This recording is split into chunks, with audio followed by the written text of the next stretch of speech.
Hello friends. हमारे YouTube channel Meenakshi steno classes में आप सभी का स्वागत है। आपको यहाँ मिलते हैं 80 वर्ड पर मिनट डिक्टेशन, 100 वर्ड पर मिनट डिक्टेशन। डिक्टेशन स्टार्ट होगा 5 सेकंड बाद। Be ready, start. एक दिन राजा ने खींचकर घोषणा कर दी कि मुनाफाखोरों को बिजली के खंभे से लटका दिया जाएगा। सुबह होते ही लोग बिजली के खंभों के पास जमा हो गए। उन्होंने खंभों की पूजा की, आरती उतारी और उन्हें तिलक किया। विराम। शाम तक वे इंतजार करते रहे कि अब मुनाफाखोर टांगे उठाएंगे और अब विराम, पर कोई नहीं टांका गया। विराम। लोग जुलूस बनाकर राजा के पास गए और कहा, महाराज, आपने तो कहा था कि मुनाफाखोर बिजली के खंभे से लटकाए जाएंगे, पर खंभे तो वैसे ही खड़े हैं और मुनाफाखोर स्वस्थ और सानंद है। विराम। राजा ने कहा, कहाँ है, और उन्हें खंभों पर टांगा ही जाएगा। विराम। थोड़ा समय लगेगा। विराम। टांगने के लिए फंदे चाहिए। विराम। मैंने फंदे बनाने का ऑर्डर दे दिया है।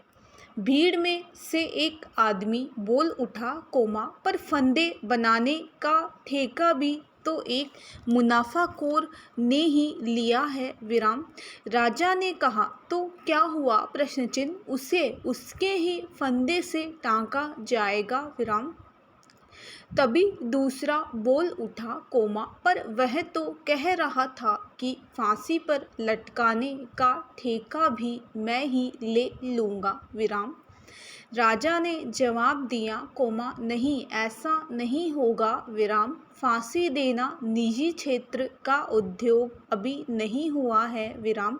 लोगों ने पूछा, तो कितने दिन बाद वे लटकाए जाएंगे? विराम। राजा ने कहा, आज से ठीक 16वें दिन वे तुम्हें बिजली के खंभों से लटके दिखेंगे। विराम।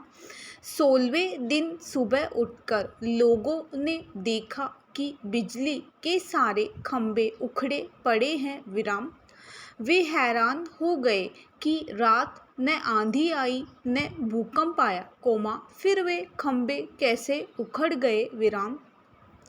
उन्हें खंभे के पास एक मजदूर खड़ा मिला। विराम। उसने बतलाया कि मजदूरों से रात को ये खंभे उखड़वाए गए हैं। विराम। लोग उसे पकड़कर राजा के पास ले गए। विराम। उन्होंने शिकायत की, महाराज, आप मुनाफाखोरों को बिजली के खंभों से लटकाने वाले थे, पर रात में सब खंभे उखाड़ दिए गए। विराम। हम इस मजदूर को पकड़ लाए हैं। विराम। यह कहता है कि रात को सब खंभे उखड़वाए गए हैं। विराम। राजा ने मजदूर से पूछा, क्यों रे, किसके हुक्म से तुम लोगों ने खंभे उखाड़े? प्रश्न चिन्ह। उसने कहा, सरकार ओवरशियर। विराम। तुमने रातों रात खंभे क्यों उखड़वा दिए? प्रश्न चिन्ह।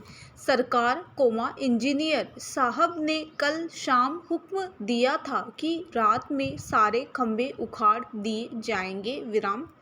अब इंजीनियर बुलाया गया। विराम। उसने कहा, उसे बिजली इंजीनियर ने आदेश दिया था कि रात में सारे खंभे उखाड़ देना चाहिए। विराम।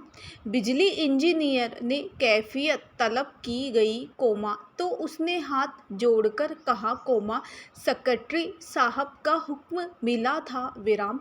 विभागीय सेक्रेटरी से राजा ने पूछा, खंभे उखाड़ने का हुक्म तुमने दिया था? विराम। सेक्रेटरी ने स्वीकार किया, जी सरकार। विराम। राजा ने कहा, यह जानते हुए भी कि आज मैं इन खंभों का उपयोग मुनाफाखोरों को लटकाने के लिए करने वाला हूँ, तुमने ऐसा दुस्साहस क्यों किया? सेक्रेटरी ने कहा, साहब, विशेषज्ञ की सलाह से पूरे शहर की सुरक्षा का सवाल था। अगर रात को खंभे न हटा लिए जाते, तो आज पूरा शहर नष्ट हो जाता। राजा ने पूछा, कौन है यह विशेषज्ञ? भरोसे का आदमी है। सेक्रेटरी ने कहा, बिल्कुल भरोसे का आदमी है सरकार। मैं उसे हुजूर के सामने पेश करता हूँ। विशेषज्ञ ने निवेदन किया, सरकार में विशेषज्ञ हूँ और भूमि तथा वातावरण की हलचल का विशेष अध्ययन करता हूँ। मैंने परीक्षण के द्वारा पता लगाया है कि जमीन के नीचे एक भयंकर प्रवाह घूम रहा है। मुझे यह भी मालूम हुआ है कि आज वह बिजली हमारे शहर के नीचे से निकलेगी।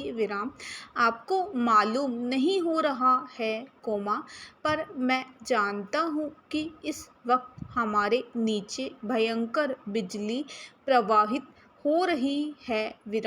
यदि हमारे बिजली के खंभे जमीन में गड़े रहते तो वह बिजली खंभों के द्वारा ऊपर आती और उसकी टक्कर अपने पावर हाउस की बिजली से होती। जब भयंकर विस्फोट होता, शहर पर हजारों बिजलियां एक साथ गिरती। तब न एक प्राणी जीवित बचता, न एक इमारत खड़ी रहती। मैंने तुरंत सेक्रेटरी साहब को यह बात बताई और उन्होंने ठीक समय पर उचित कदम उठाकर शहर को बचा लिया। लोग बड़ी देर तक रहते में खड़े रहे, वे मुनाफाखोरों को बिल्कुल भूल गए। वे सब उस संकट से अभिभूत थे, जिसकी कल्पना उन्हें दी गई थी। जान बच जाने की अनुभूति से दबे हुए थे। चुपचाप लौट गए। उसी सप्ताह बैंक के इन नामों से ये रकमें जमा हुई। सेक्रेटरी की पत्नी के नाम 2 लाख रुपये, श्रीमती बिजली इंजीनियर 1 लाख रुपये, श्रीमती इंजीनियर 1 लाख, श्रीमती विशेषज्ञ 24,000, श्रीमती ओवरसियर 4,000। स्टॉप। अगर आपको हमारे डिक्टेशन पसंद आती है तो चैनल को लाइक करें, सब्सक्राइब करें।